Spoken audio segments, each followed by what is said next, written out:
성령 강림 후 제16주.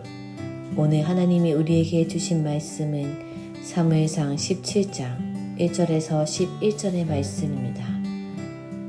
블레셋 사람들이 그들의 군대를 모으고 싸우고자 하여 유다에 속한 소고에 모여 소고와 아세가 사이에 에베스담림에 진침해 사울과 이스라엘 사람들이 모여서 엘라 골짜기에 진치고 블레셋 사람들을 대하여 전열을 벌였으니 블레셋 사람들은 이쪽 산에 섰고 이스라엘은 저쪽 산에 섰고 그 사이에는 골짜기가 있었더라.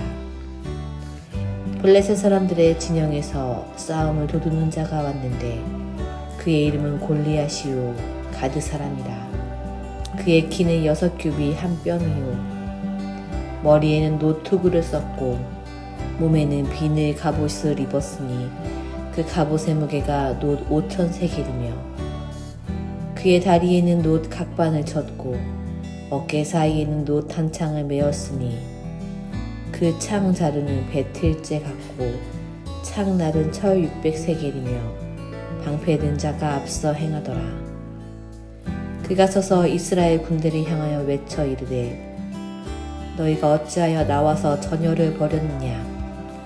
나는 블레셋 사람이 아니며 너희는 사울의 신복이 아니냐. 너희는 한 사람을 택하여 내게로 내려보내라. 그가 나와 싸워서 나를 죽이면 우리가 너희의 종이 되겠고 만일 내가 이겨 그를 죽이면 너희가 우리의 종이 되어 우리를 섬길 것이니라. 그 블레셋 사람이 또 이르되 내가 오늘 이스라엘의 군대를 모욕하였으니 사람을 보내어 나와 더불어 싸우게 하라 한지라. 사울과 온 이스라엘이 블레셋 사람의 이 말을 듣고 놀라 크게 두려워하니라. 아멘. 네, 사무엘상 17장의 말씀은 우리에게 아주 잘 알려져 있는 말씀입니다. 뭐 믿는 사람이건 믿지 않는 사람이건 너무나도 유명한 사건으로 잘 알려져 있는 다윗과 골리앗의 이야기죠. 오늘은 그 첫 번째 시간으로서 골리앗의 등장을 알리는 말씀입니다. 1절을 보시면 블레셋이 군대를 모으고 유다에 속한 소고와 아세가 사이에 있는 에베스 담림에 짐을 치게 됩니다. 자, 그런데 보시면 진을 치고 있는 장소를 잘 보셔야 되는데요. 어디에 속한 곳이라고 1절에 기록이 되어 있냐? 유다에 속한 유다 지파라고 이제 기록이 되어 있는데 지도를 한번 보실까요? 지도를 보시면 이 빨간색으로 쳐져 있는 부분이 이스라엘의 서편 지중해 쪽에 해안가에 있는 블레셋 진영입니다.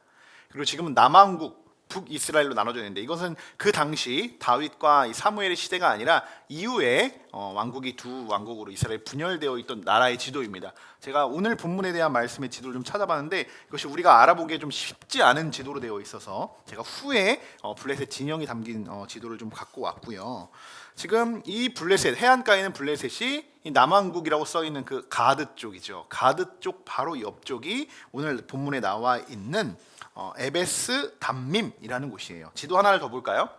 지금 어떻게 진영이 되어 있냐면 이스라엘 진영과 블레셋 진영으로 지금 나눠져 있죠. 각 진영에. 그리고 엘라 골짜기라는 곳에 지금 사이를 두고 골짜기 사이를 두고 지금 두 진영이 대치하고 있는 상황입니다. 지금 이런 상황이에요.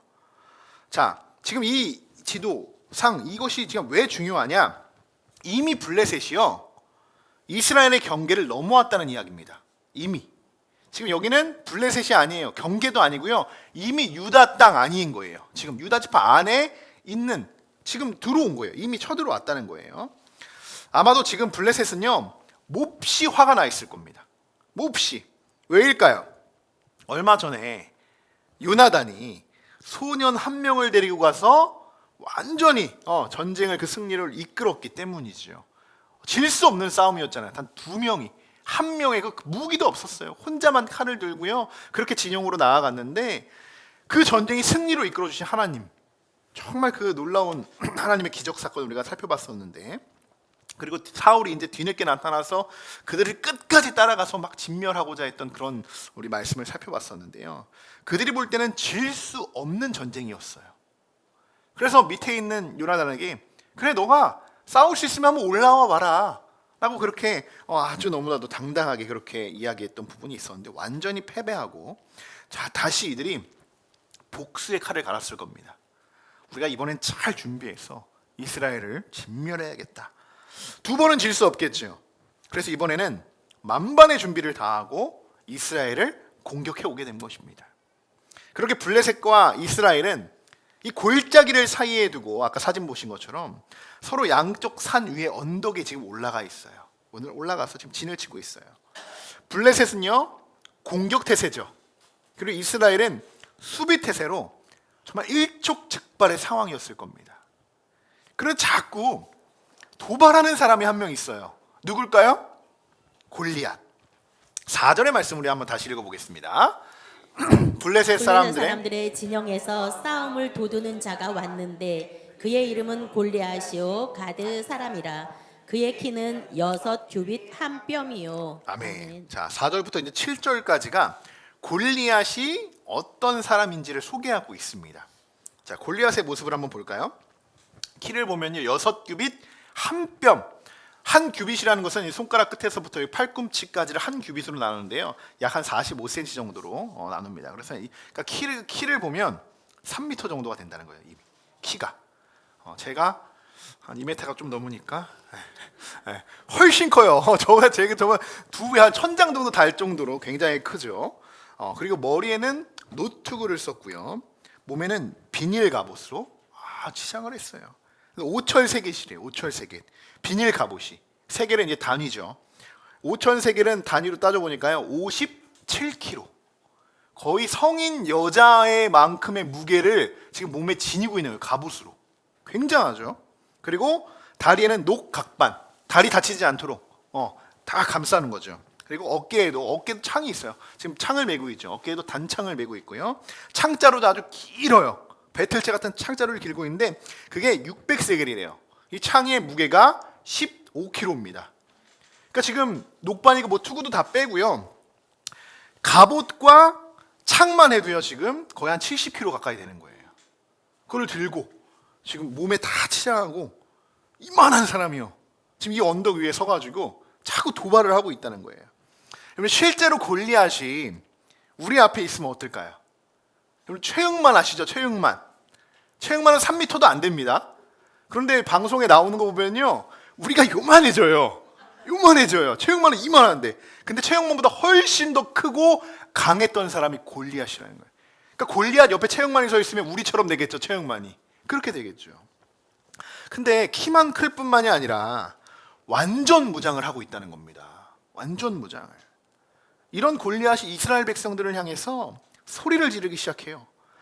너희는 딱 한 사람 택해서 내려보내라.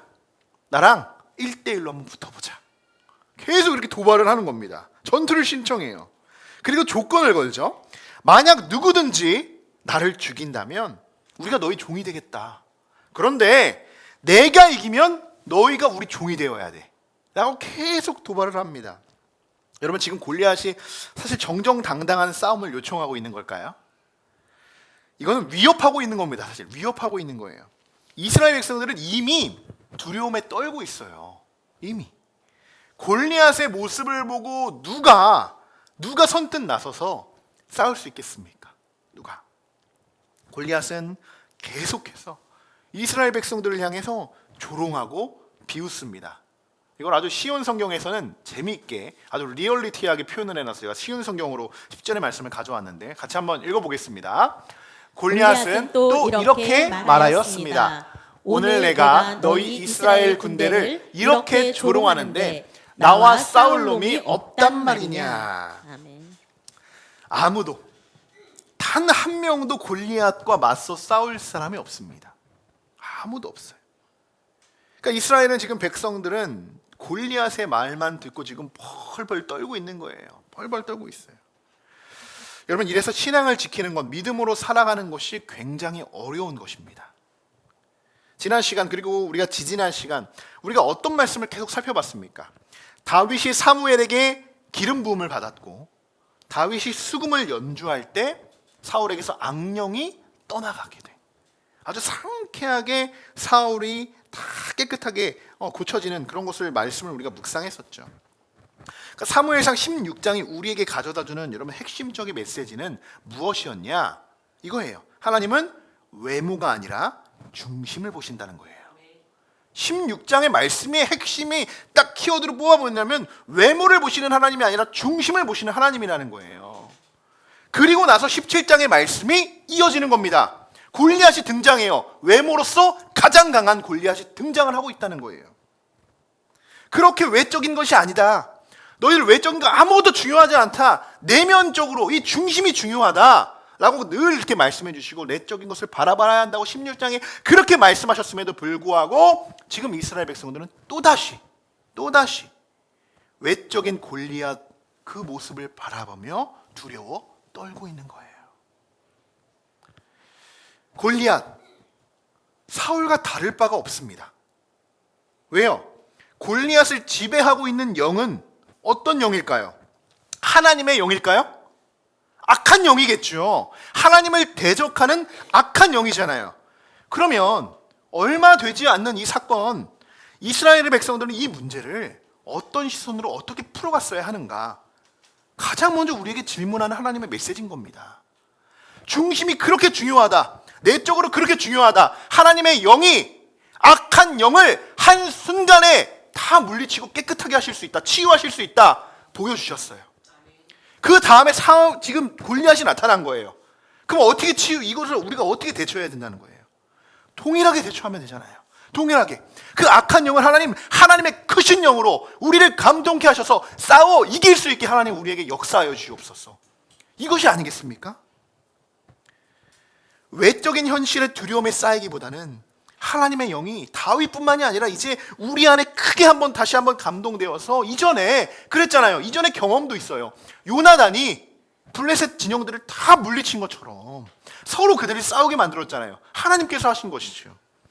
그러니까 하나님만을 지금 이 순간에도 전적으로 신뢰하고 나아간다면 골리앗 무너뜨리지 못하겠습니까?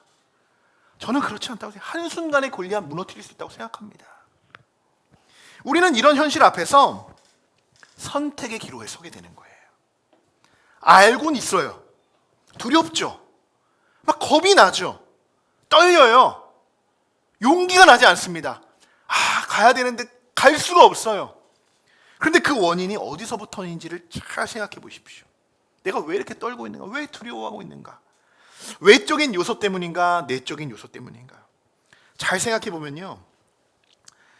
외적인 요소 때문에 그러니까 보고 느끼고 듣고 하는 그 모든 것들 그냥 순간적으로 반응하는 것들 그냥 그러한 부분 외적인 요소 때문에 내적으로도 불안해지는 겁니다.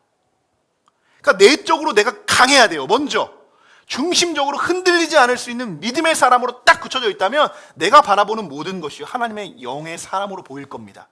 그런데 믿음이 강하지 못하니까요 외적으로 보여지는 것 순간이 내적으로 다 무너지고 이미 그것이 우리의 생각대로 현실대로 생각해지게 되는 거죠. 여러분 이스라엘 백성들에게만 골리앗이 있는 것이 아닙니다. 우리도 살아가면서 골리앗 수십 번 수백 번도 더 만납니다. 오늘 말씀을 들으시면서 여러분 생각해 보십시오. 여러분들에게 오늘 속해 이 나눔지에도 기록되어 있는데요. 여러분들에게 골리앗은 어떤 존재인가? 누구인가? 그토록 여러분을 두렵게 만들고 그토록 내가 선뜻 나아가지 못하게 하고 싸우지 못하게 하고 떨리게 하는 것 그것이 누구인지 무엇인지를 여러분 한번 오늘 점검해 보시기 바랍니다. 사랑하는 성도 여러분, 믿음은 단순히 이 상황을요 낙관적으로 보는 것이 아니에요. 잘 되겠지. 나 믿음이 있으니까 하나님이 다 해결해 주시겠지. 알아서 다 되겠지. 이러한 것이 믿음이 아니라는 거예요. 믿음은 하나님께서 우리와 함께 하신다. 나와 함께 하신다. 어떤 순간에도 우리와 함께 하신다는 사실을 붙들 수 있는 것이 믿음입니다. 이제 앞으로 살펴보겠지만 다윗은 골리앗 앞에서 칼이나 창을 의지하지 않습니다. 오직 만군의 여호와 하나님의 이름만으로 그가 나아갔다는 거예요. 여러분 우리도 마찬가지로 내 조건, 내 능력 이것이 투구가 될 수 있고요. 갑옷이 될 수 있고 창이 될 수 있고 칼이 될 수 있죠. 능력, 조건, 내 지혜로는요 절대로 골리앗 이길 수 없습니다. 이길 수 없어요. 그러나 하나님을 의지하면 그 어떠한 장벽도 무너뜨릴 수 있다는 그 사실을 여러분 믿음으로 고백하는 우리 함께하는 교회 모든 성도분들이 되시기를 주님의 이름으로 간절히 축원합니다. 자, 이번에 13절부터 16절까지 우리 함께 읽어보겠습니다. 그 장성한 세 아들은 사울을 따라 싸움에 나갔으니 싸움에 나간 나간 세 아들의 이름은 장자 장자 엘리압이요, 엘리압이요, 그 다음은 아비나답이요, 셋째는 삼마며 다윗은 막내라. 장성한 세 사람은 사울을 따랐고 다윗은 사울에게로 왕래하여 베들레헴에 그의 아버지의 양을 칠 때에 그 블레셋 사람이 40일을 조석으로 나와서 몸을 나타내었더라. 아멘. 자, 여기서 이제 알 수 있는 사실들이 여러 가지 있는데요. 장성한 세 아들이다라고 이렇게 기록되어 있어요. 이 아들이 누굴까요? 사울의 아들일까요? 아니죠. 이새의 아들이죠. 다윗의 형들입니다. 우리 지난 시간에 우리 나왔었죠. 엘리압, 아비나답, 그리고 삼마. 세 명의 형들이 사울을 따라서 함께 지금 싸움터에 전장에 나가 있다는 것을 알려주고 있어요. 그리고 다윗은 현재 사울에게로 왕래하면서 왔다 갔다 하면서 뭘 하고 있냐? 집에서는 양을 치다가 또 사울에서 궁에서 콜하면 가서 다시 수금을 연주해서 또 사울의 번뇌를 싹 또 치유하고 또 낫게 하는 그런 일들을 지금 반복하고 있었다라는 거예요. 그리고 마지막 블레셋 사람이 40일을 조석으로 나와서 몸을 나타냈다라고 이제 기록을 하고 있는데요. 이것이 무슨 말이냐? 그러니까 40일 동안 계속 골리앗이 이스라엘 백성들을 모욕했다는 거예요. 아침마다 나와서 이 골짜기에 나와서요. 골짜기에는 아마 여러 영화 트로이 같은 영화도 보셨을 겁니다. 아니야, 이스라엘 진영과 똑같이 이렇게 서로 진영을 대치하고 멋있는 그 디카프리오가 혼자 나와가지고 그 진영에서 싸울 수 있으면 나와라 라고 막 도발을 하는데요. 그런 장면과 지금 비슷해요. 아주 유사해요. 그러니까 40일 동안 계속 골짜기에 나와서 지금 이렇게 하나님을 모욕하면서 나올 테면 나와봐라 계속 이렇게 이야기하고 있는 거예요. 40일이면 길다면 꽤 긴 시간입니다. 꽤 길어요. 우리가 월삭한 지가 엊그제 같은데 지금 한 달이 이렇게 지금 빨리 지나가는 것 같이 느껴지지만 사실 40일이라면 굉장히 긴 시간이기도 해요. 당시 상황을 돌이켜봤으면 우리가 한번 40일 동안이라고 한번 가정해 보고요. 우리가 한번 이스라엘 진영에 있다가 한번 생각해 보십시오. 분위기, 그 현장 분위기는 어땠을까요? 블레셋은 이스라엘을 조롱하고 모욕하고 막 이렇게 막 이야기하는 것이 굉장히 블레셋 입장에서는 즐거웠을 거예요. 신이 났을 겁니다. 그들에게는 축제예요. 왜요? 아무리 도발해도 이들은 맞설 수가 없으니까요. 우리가 우세하다는 거예요. 오히려 40일의 시간은요 그들에게 축제고 기뻐하고 그렇게 하루하루 아주 즐겁게 보냈을 겁니다.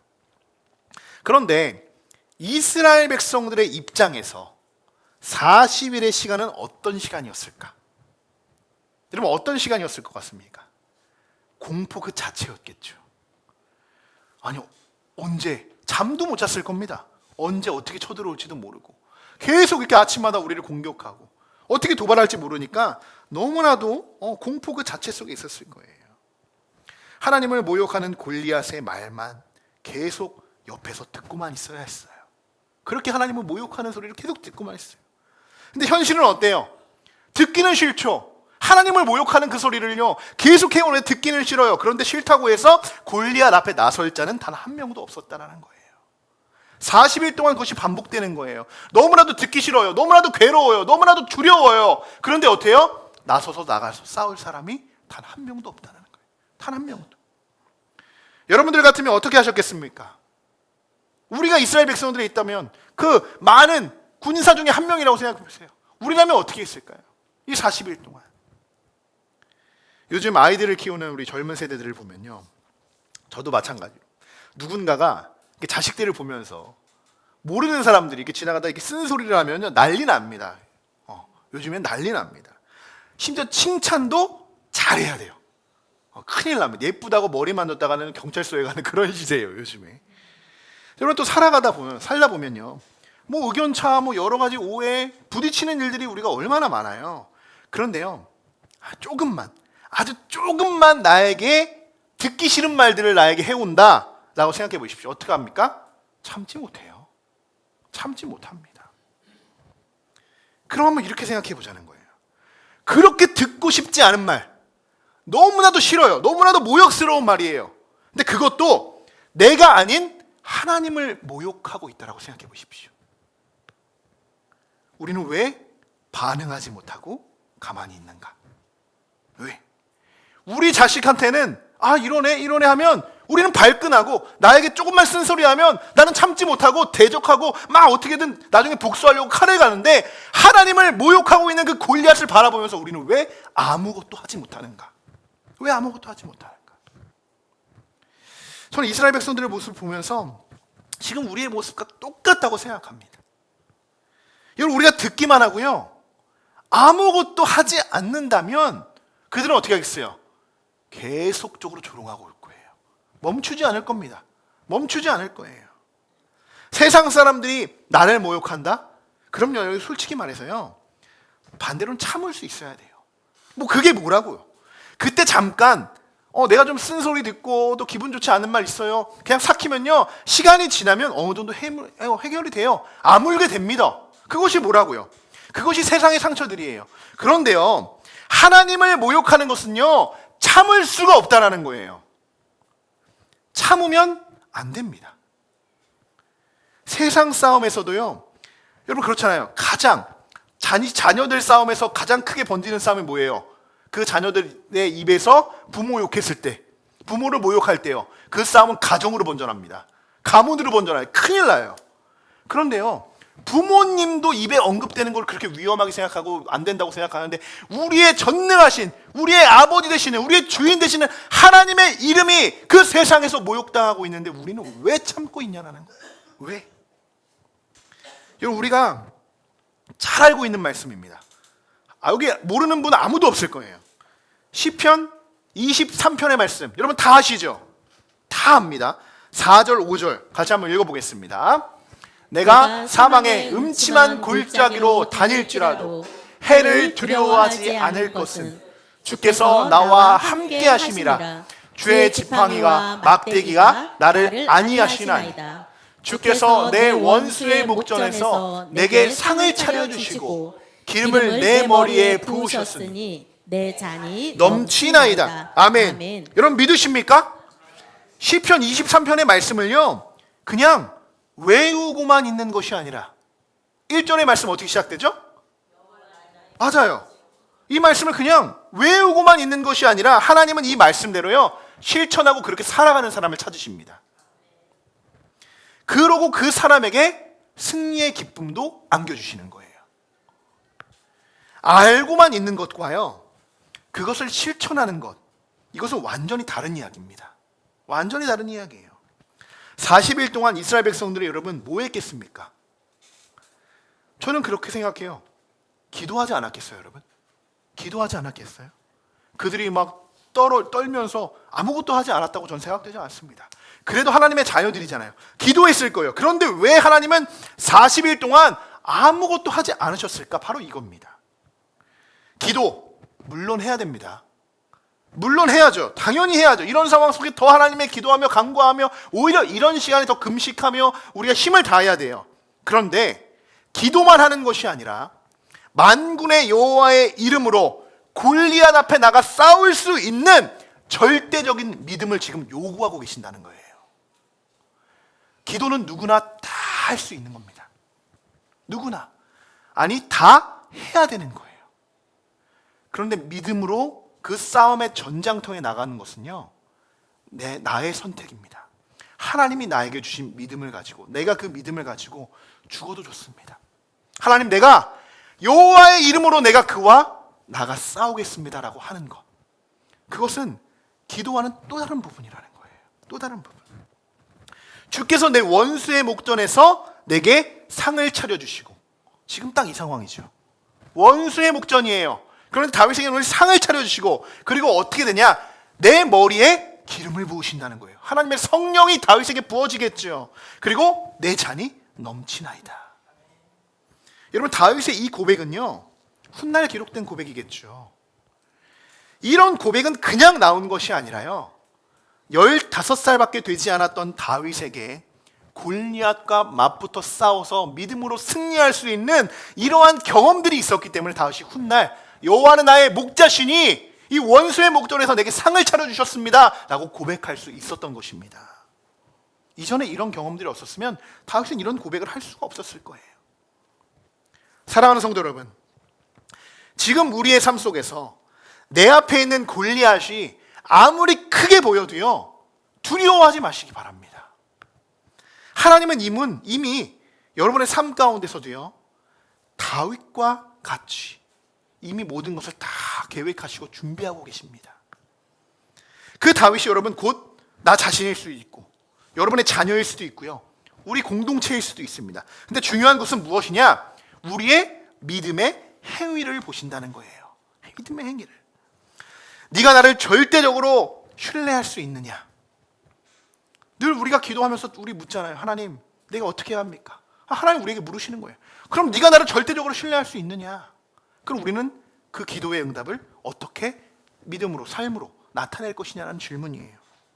두려운 상황 속에서도, 그래 네가 나한테 지금 두렵다고 기도하잖아, 겁난다고 기도하잖아, 떨리다고 기도하잖아, 하나님 어떻게 되는지 모른다고 기도하잖아. 그러면 두려움 속에서도 그것을 다 바라보지 않고 나만 바라보고 나만 신뢰할 수 있는가?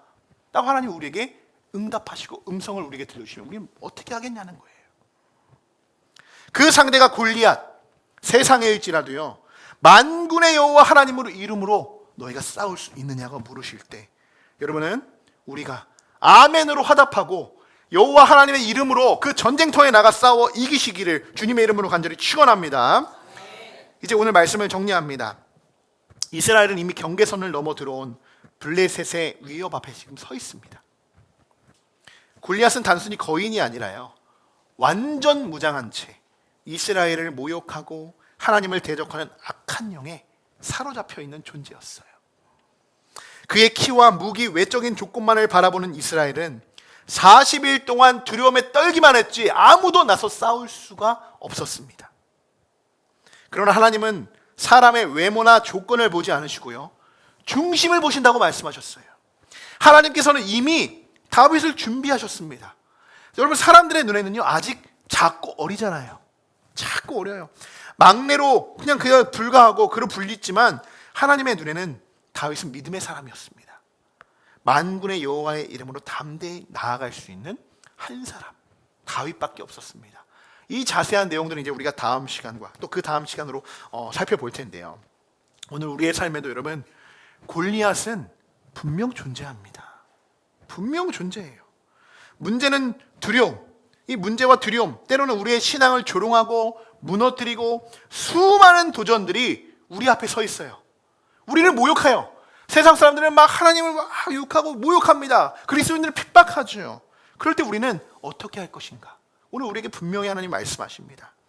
중요한 것은 여러분, 문제의 크기가 아니라요, 하나님을 바라보는 믿음이라는 것을 여러분 기억하시고, 이번 한 주간도 하나님을 절대적으로 신뢰하시고 그 이름을 의지하여 나아가시며 승리하시기를 주님의 이름으로 간절히 축원합니다.